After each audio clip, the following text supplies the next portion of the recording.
बिस्मिल्लाहिर रहमानिर रहीम।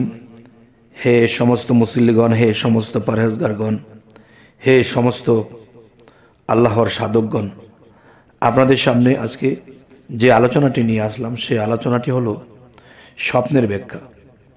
আপনি আমি প্রতিদিন স্বপ্ন দেখি, কেউ ছোট দেখে, কেউ বড় দেখে, কেউ স্বপ্ন দেখে কেঁদে ওঠে, কেউ স্বপ্ন দেখে আনন্দিত হয়। তবে কোন স্বপ্ন দেখলে আমাদের ইহকাল পরকালে কি হতে চলেছে তা আমাদেরকে আল্লাহ জানিয়ে থাকে, কিন্তু আমরা বুঝতে চাই না। অবশ্যই আজকের পর থেকে চলুন আমরা বুঝতে শুরু করি। সেটি হলো, দেখুন তো বেশ কিছুদিন আমি কোরআনের আয়াত থেকে স্বপ্নের ব্যাখ্যা চালিয়ে যাব। এরপরে চালিয়ে যাব যে মানুষ জীবনে কি কি স্বপ্ন দেখলে কি হয়। আচ্ছা, এখন শুরু করছি। যদি কেউ স্বপ্ন দেখে যে গাছিয়া বা এর কিছু অংশ পড়তে দেখে, সূরা গাছিয়া, আচ্ছা, এই স্বপ্নটি দেখলে এটাই বুঝবো যে তার জীবন আনন্দময় হবে, কৃতজ্ঞতা হবে এবং দান খয়রাত করার জন্য আল্লাহ তৌফিক দান করবেন। কেউ যদি স্বপ্ন দেখে যে সূরা আন-নাবাহ বা এর কিছু অংশ বা পুরোটাই কেউ পড়তে স্বপ্নে দেখেছে, তাহলে এটি স্বপ্নের ব্যাখ্যা কি হবে? এটির স্বপ্নের ব্যাখ্যা হবে তার শান শৌকত বৃদ্ধি পাবে এবং তার সুনাম ছড়াবে এবং মনের সমস্ত অশান্তি দূর হয়ে যাবে। এবার আসি, কেউ যদি স্বপ্ন দেখে যে সূরা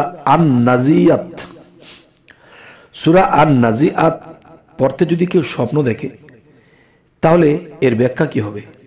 এর ব্যাখ্যা হলো তার অন্তর হতে চিন্তা ফিকির এবং খিয়ানত দূর হয়ে যাবে।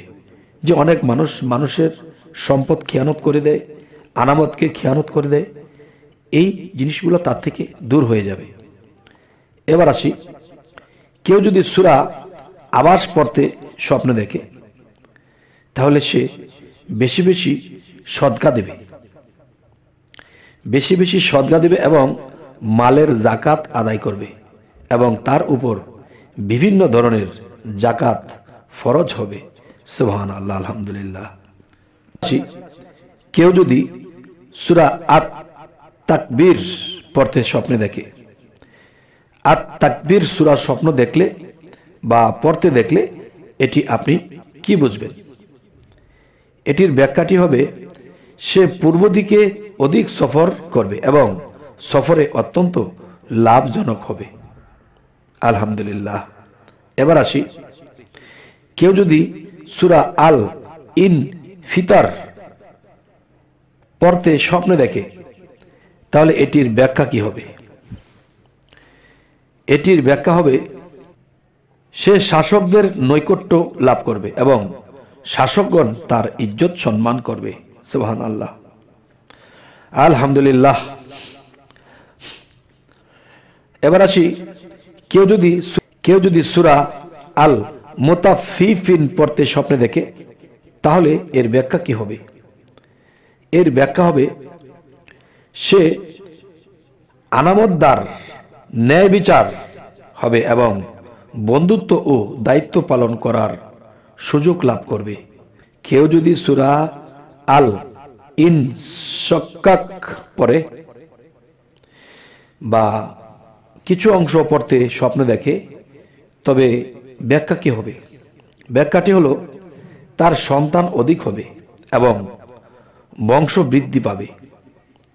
এবার আসি, কেউ যদি সূরা আল বুরুজ পড়তে দেখে, তাহলে এর স্বপ্নের ব্যাখ্যা কি হবে? এর স্বপ্নের ব্যাখ্যা হবে যাবতীয় চিন্তা দূর হবে এবং বিশেষ ধরনের জ্ঞানের দ্বারা তার সম্মান বৃদ্ধি হবে। জ্যোতির্বিজ্ঞানের মাধ্যমে তার খ্যাতি বৃদ্ধি পাবে। এবার আসি, কেউ যদি সূরা আত-তারেক পড়তে স্বপ্নে দেখে, তাহলে এটি কি বুঝবো? এটির ব্যাখ্যা হবে তার অন্তরে বেশি বেশি আল্লাহ তাআলার জিকির এবং তাসবিহ পড়ার প্রেরণা সৃষ্টি হবে। এবার আসি, কেউ যদি সূরা আল আলা পড়তে দেখে স্বপ্নে, তাহলে এটির ব্যাখ্যা কি হবে? এটির ব্যাখ্যা হবে তার মান সম্মান বৃদ্ধি পাবে এবং তার ইলম ও খ্যাতি ছড়িয়ে পড়বে। সুবহানাল্লাহ, আলহামদুলিল্লাহ। এবার আসি, কেউ যদি সূরা আল ফাজর পড়তে স্বপ্নে দেখে, তাহলে এটির ব্যাখ্যা কি হবে? এটির ব্যাখ্যা হবে তাকে সৌন্দর্য এবং ভয়ভীতির পোশাক পরানো হবে। নাউজুবিল্লাহ। এবার আসি, কেউ যদি সূরা আল বালাদ পড়তে স্বপ্নে দেখে, তাহলে এর ব্যাখ্যা কি হবে? এর ব্যাখ্যাটি হবে তাকে ইয়াতিম দিগের খানা খাওয়ানো, দুঃখিত এবং দুর্বল মানুষের প্রতি দয়ার তৌফিক দেওয়া হবে। এবার আসি, কেউ যদি সূরা আস-শামস পড়তে স্বপ্ন দেখে, তাহলে এর ব্যাখ্যা হবে প্রত্যেক বিষয়ে তাকে জ্ঞান বৃদ্ধি এবং তীক্ষ্ণ শক্তি দেওয়া হবে। সুবহানাল্লাহ, আলহামদুলিল্লাহ। হে সমস্ত জগতবাসী, আপনাদের সামনে যে স্বপ্নের কথাগুলো বলা হচ্ছে, পরবর্তীতে অন্য অন্য স্বপ্নের ব্যাখ্যা যা সূরার বাইরে থেকে আসবে সেগুলো বলা হবে।